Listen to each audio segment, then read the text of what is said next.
नफरत फैलाने वालों को देखें भारत के संविधान में और भारतीय संस्कृति के जो मूल सिद्धांत हैं उसमें कहीं भी स्थान नहीं। राष्ट्र में अलग अलग मजहबों के लोग एक उन्माद की और कट्टरता की जो बात करते हैं उसके कारण ये समस्याएं हमें दिखाई दे रही हैं। हिंदुस्तान के जितने भी लोग हैं, जितने मजहब हैं, जितने संप्रदाय हैं, जातियां हैं, सबको संगठित होना चाहिए राष्ट्र की एकता के लिए, राष्ट्र की अखंडता के लिए। राष्ट्र के अगर नागरिक बटेंगे जातियों में, मजहबों में, संप्रदायों में, धर्मों में, तो अपने को विशेष रूप से विदेशों से और पड़ोसी देशों से बहुत बड़ा खतरा है।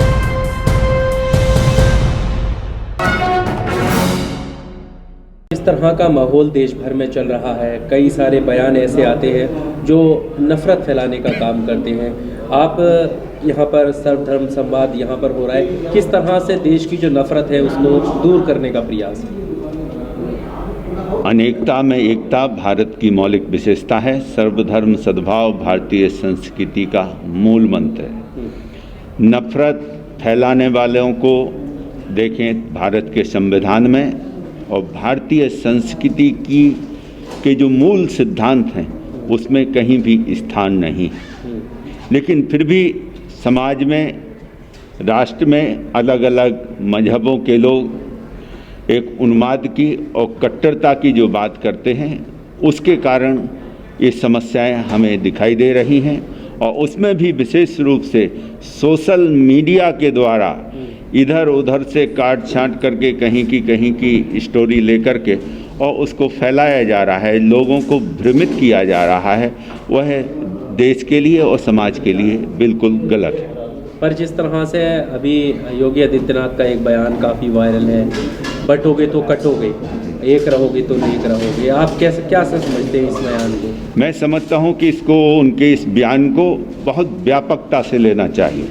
हिंदुस्तान के जितने भी लोग हैं, जितने मजहब हैं, जितने संप्रदाय हैं, जातियां हैं, सबको संगठित होना चाहिए राष्ट्र की एकता के लिए, राष्ट्र की अखंडता के लिए और राष्ट्र के संविधान को सर्वोपरि मानते हुए राष्ट्र के विकास के लिए। क्योंकि राष्ट्र के अगर नागरिक बटेंगे जातियों में, मजहबों में, संप्रदायों में, धर्मों में, तो अपने को विशेष रूप से विदेशों से और पड़ोसी देशों से बहुत बड़ा खतरा है। इसलिए चाहे हिंदू हों, चाहे मुसलमान हों, चाहे सिख हों, ईसाई हों, जैन हों, बौद्ध हों, और भी जो छोटे छोटे मजहब और संप्रदाय हैं, उन सभी लोगों को राष्ट्र के लिए संगठित होना चाहिए, एक होना चाहिए। जब ही राष्ट्र विकसित होगा और राष्ट्र के विकास के साथ ही देश के नागरिकों का भी विकास होगा। क्या आपको लगता है कि ये बयान जो है वो इस संदर्भ में दिया गया है कि वो राष्ट्र के लिए सबको एकता की बात की जा रही है? तो बयान किस संदर्भ में दिया गया, जिन्होंने दिया पॉलिटिकल नेताओं ने, वो जाने। लेकिन हम जो अभी जो हमारी मीटिंग में बात चल रही है वहाँ यही बात चल रही है कि हम एक रहें, हम नेक बने और समाज में, राष्ट्र में सर्वधर्म सद्भाव, समन्वय, शांति, सौहार्द और सह अस्तित्व की बात करते हुए अपने अपने मजहब पर, धर्म पर आस्था रखते हुए अपनी पूजा पद्धति को अपने धार्मिक स्थानों में करें। लेकिन सर्वोपरि राष्ट्र है, राष्ट्र का संविधान है, उसको बचाने के लिए हमें संगठित होना होगा, एक होना होगा, नेक बनना होगा, तभी सबका विकास होगा। क्या संविधान, आपको लगता है कि संविधान को खतरा है? मैं समझता हूँ संविधान को कोई ऐसा खतरा नहीं है, लेकिन कुछ सोशल मीडिया के द्वारा, कुछ अराजक तत्वों के द्वारा और कुछ उन्मादी लोगों के द्वारा समाज में, लोगों में भ्रम फैलाया जा रहा है, उनको डराया जा रहा है, जो कि बिल्कुल गलत है। राष्ट्र उनका है, क्योंकि जिसका इस जमीन पर जन्म हुआ है वो हिंदुस्तानी है, और जो हिंदुस्तानी है उसके विकास के लिए हमारा जो संविधान है उसको पूरी स्वतंत्रता देता है, उसको पूरा सहयोग देता है और संविधान के दायरे में रख के उसको पूरी तरह से, जो खास करके मानव अधिकारों की बात है, जो आज जैसे बात चली, तो मानव अधिकार क्या है?